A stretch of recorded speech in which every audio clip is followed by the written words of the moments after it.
जानना चाहती हूँ कि खाटू श्याम जी को ये वरदान क्यों मिला था कि जो पूजा श्याम जी की करेगा वही कृष्ण पूजा का उसको वो मिलेगा फल। भगवान ने क्या किया था उनके साथ? उनसे दान मांगा था तो उन्होंने अपने शीश का दान दिया था। और उनकी इच्छा थी कि हम युद्ध देखना चाहते हैं। भगवान ने कहा तुम वृक्ष पर रह के सारा युद्ध देखो। और फिर भगवान ने ये भी कहा कि जो तुम कलयुग में तुम्हारी पूजा होगी और हमारे नाम से तुम पूजे जाओगे। गुरुजी राधे राधे, मेरा नाम आस्था है और मुझे आपसे ये पूछना है कि आजकल खाटू श्याम जी की भी बहुत पूजा होती है ना।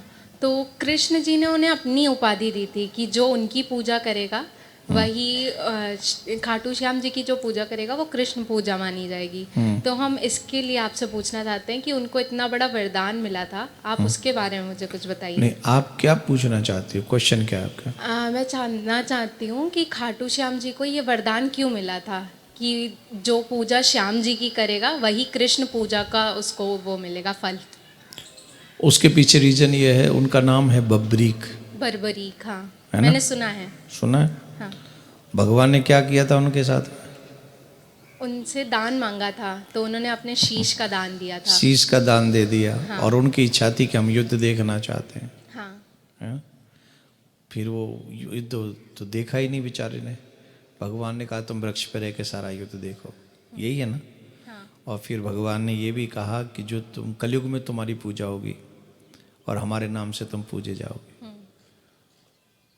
पूजा होती है उसी, क्योंकि उन्होंने इतने बलवान थे, वो चाहते तो बहुत कुछ कर सकते थे, लेकिन भगवान चाहते थे कि यथावत सारा श्रेय अर्जुन को मिले, पांडवों को मिले, और उनको मिला भी। परंतु उन्होंने कहा मेरा तो कोई दोष नहीं, मैं युद्ध भी देखना चाहता, तो भगवान ने उन्हें युद्ध भी दिखाया। फिर उसके उस बलिदान की वजह से उन्होंने जो दान दिया शीश का, इसके लिए भगवान ने कहा कलयुग में तुम्हारी पूजा होगी, पूजे जाओगे और तुम्हारा नाम श्याम होगा, जैसे मैं श्याम वैसे तुम श्याम। तो भगवान ने उनकी भी पूजा करवाई। कलयुग में पूजा करते हैं, लेकिन जिन्होंने दीक्षा ले रखी है, जैसे तुमने दीक्षा ले रखी है, मैंने दीक्षा ले रखी है। तो तुम्हें कोई भी मनुष्य जिन्होंने दीक्षा ली है और जिनको जो आराध्य का मंत्र मिला है वही आराध्य प्रमुख है उनके। जितने भी हमारे शिष्य हैं जिन्होंने पहले अभी या बाद में दीक्षा लेंगे, उन्हें प्रिया कांजू के अलावा यत्र तत्र अपना मन नहीं लगाना चाहिए।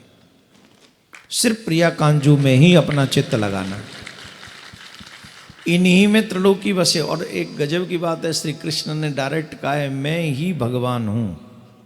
तो संपूर्ण अवतार श्री कृष्ण ही है, और कृष्ण अकेले की पूजा की नहीं जा सकती, इसलिए हम युगल चरण की पूजा करते हैं, युगल उपासक हैं। तो इसलिए जो दीक्षित शिष्य हैं जिन्होंने दीक्षा ले रखी है हमसे, उनको प्रिया कांजू को छोड़कर किसी और देवता के पूजा करे, सम्मान करे, सबका आदर करे, जय राम जी की। लेकिन कहते हैं ना चित्त में, जैसे एक बहू जाती है पूजा करती है, घर का रिश्ता निभाती है, सास की भी सेवा करती है, ससुर की भी करती है, सबका देखभाल करती है, पर चित्त में सिर्फ पतिदेव ही रहते हैं। वैसे ही हमारे चित्त में प्रिया कांजू ही रहने चाहिए। और जो इधर उधर भी करते हैं, तो मतलब कई लोग, कलयुग है ना आजकल, कलयुग में जितकू दिखे भरी परा तो तू नाचे समिया रात। कितने चेला तो आपको ऐसे मिल जाएंगे जो पता नहीं कहाँ क्या क्या चढ़ाते फिर रहे हैं, हमारे ही चेला है। अब ऐसे लोगों के ऊपर तो न तो भगवान कुछ कर सकते ना हम कुछ कर सकते, हम लोग क्या कर सकते। लेकिन निष्ठावान को ही सब कुछ मिलता है। अगर निष्ठा हमारी एक ही आराध्य में है तो वो एक ही सब कुछ दे देगा। एक है साधे सब सदे, सब साधे सब जाए। इसलिए क्योंकि अभी आप बच्चे हो और इस उम्र में हम जो सुनते चले जाते हैं उधर ही बहते चले जाते हैं। हमारे साथ यही प्रॉब्लम होती है। कोई भी हमारे जो युवा बच्चे सुनते हैं, इनको सुन लिया तो उधर बह गए, उनको सुन लिया तो उधर बह गए, देवी जी का सुन लिया देवी जी की तरफ बह गए, फलाने वो बाबा के बारे में सुन लिया उधर बह गए, और फिर देवी वैष्णो देवी चले गए, फिर खाटू श्याम चले गए, न जाने हम कहाँ कहाँ घूमाते हैं। अरे जब आप दीक्षित हो गए, जब आपका परिवार बन गया, जब आपको आराध्य मिल गए, जब आपको इष्ट मिल गए, तो आपको सब कुछ देने वाले आपके आराध्य ही हैं।